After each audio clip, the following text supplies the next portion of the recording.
গতকাল সন্ধ্যায় ইনকিলাব মঞ্চের মুখপাত্র শরীফ ওসমান হাদি সিঙ্গাপুরে চিকিৎসাধীন অবস্থায় শাহাদাত বরণ করেছেন। ইন্না লিল্লাহি ওয়া ইন্না ইলাইহি রাজিউন। কাপুরুষোচিত এই হত্যাকাণ্ডের আমরা তীব্র ঘৃণা ও নিন্দা জানাচ্ছি। অবিলম্বে হত্যাকারীদের গ্রেফতার ও বিচারের জন্য আমরা আবারও দাবি জানাচ্ছি। এই অনাকাঙ্ক্ষিত মৃত্যুকে কেন্দ্র করে গতকাল মাঝরাতে দৈনিক প্রথম আলো ও ইংরেজি দৈনিক স্টার সহ আরও কয়েকটি প্রতিষ্ঠানে একদল উচ্ছৃঙ্খল মানুষ অগ্নিসংযোগ করেছে। কর্মরত সাংবাদিকদের জীবন মৃত্যু ঝুঁকির মধ্যে ঠেলে দিয়েছে।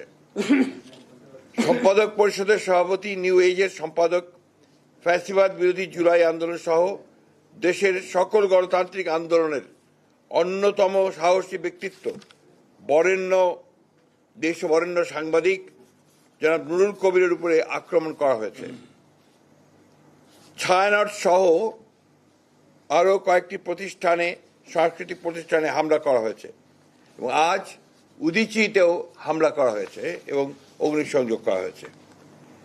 এবং গতকাল খুলনা ও ভারতের হাইকমিশনের কার্যালয় বাসভবনে হামলা করা হয়েছে। চট্টগ্রামে ধানমন্ডির 32 নম্বরে আবার অগ্নিসংযোগ করা হয়েছে। ইন্দিরা গান্ধী কালচারাল সেন্টার ভাঙচুর, অগ্নিসংযোগ করা হয়েছে। উত্তরাতে 32টি দোকান ভাঙচুর ও আওয়ামী লীগ নেতার বাড়িতে অগ্নিসংযোগ করা হয়েছে। এবং সবচেয়ে মারাত্মক, ধর্ম অবমাননার অভিযোগ এনে ময়মনসিংহে এক হিন্দু যুবককে গাছে ঝুলিয়ে পিটিয়ে হত্যা করা হয়েছে, আগুন দিয়েছে। চট্টগ্রামের মহিউদ্দিন চৌধুরীর বাসায় আবার অগ্নিসংযোগ করা হয়েছে, ভাঙচুর করা হয়েছে। বীর বাহাদুরের বাড়িতে চট্টগ্রামে অগ্নিসংযোগ করা হয়েছে। রাজশাহীতে ডেইলি স্টার প্রথম আলোর কার্যালয়ে ভাঙচুর করা হয়েছে। আমি নিউ এজের সম্পাদক নুরুল কবিরের কথা আগেই বলেছি। আমরা এই ঘটনাবলীর তীব্র নিন্দা জানাচ্ছি ও ঘৃণা প্রকাশ করছি। যে ঘটনা প্রমাণ করে একটি পুরনো চিহ্নিত মহল দেশকে পরিকল্পিতভাবে নৈরাজ্যের পথে ধাবিত করতে চায়। অনেক রক্তের বিনিময়ে অর্জিত আমাদের ভোটাধিকার তথা গণতান্ত্রিক অধিকারকে তারা নস্যাৎ করে দিয়ে দেশে ফ্যাসিবাদের একটি নতুন সংস্করণ তৈরি করতে চাচ্ছে। সরকারের নাকের ডগাতেই তারা এই তৎপরতা চালিয়ে যাচ্ছে। জনগণও মনে করছে যে সরকারের ভূমিকা সন্তোষজনক নয়। ফলে দেশ বিদেশে সরকার তথা দেশের ভাবমূর্তি ক্ষুণ্ণ হয়ে চলেছে। ইতিমধ্যে এই হত্যাকাণ্ডের প্রতিবাদে দেশের সকল রাজনৈতিক দল প্রতিবাদ করেছে এবং হত্যাকারীদের বিচারের দাবি জানিয়েছে। হত্যাকারীদের গ্রেফতার করে বিচারের আওতায় আনতে সরকারের প্রতি চাপ সৃষ্টি করে চলেছে। এরূপ পরিস্থিতিতে এই ধরনের ন্যাক্কারজনক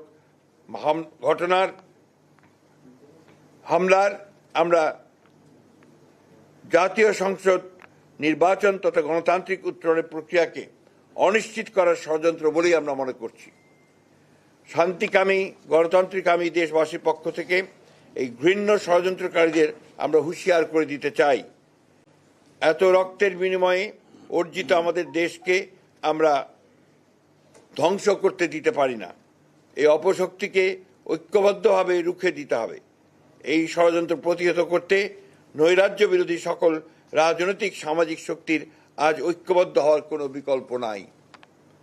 যে ঐক্যের মাধ্যমে আমরা ফ্যাসিবাদের পতন ঘটিয়েছি এবং অন্তর্বর্তীকালীন সরকার ও জাতীয় নির্বাচন আদায় করেছি, তারই ধারাবাহিকতাতে আমরা সকল দেশপ্রেমিক শক্তিকে আজ আবারও ঐক্যবদ্ধ হওয়ার আহ্বান জানাচ্ছি। ধন্যবাদ।